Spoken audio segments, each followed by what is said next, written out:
Bhubaneswar Kalinga stadium परिसर में उद्घाटित होईछि बहु प्रतीक्षित iconic badminton high performance centre the subtle.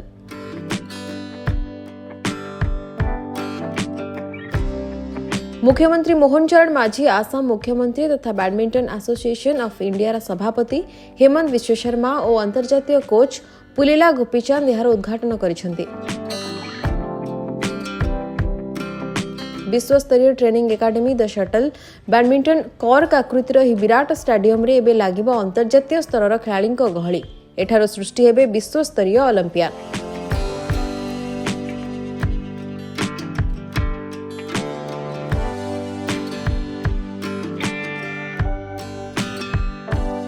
Bhubaneswar Kalinga stadium परिसर में उद्घाटित होईछि एही iconic Dalmia Bharat Gopichand badminton high performance centre the subtle.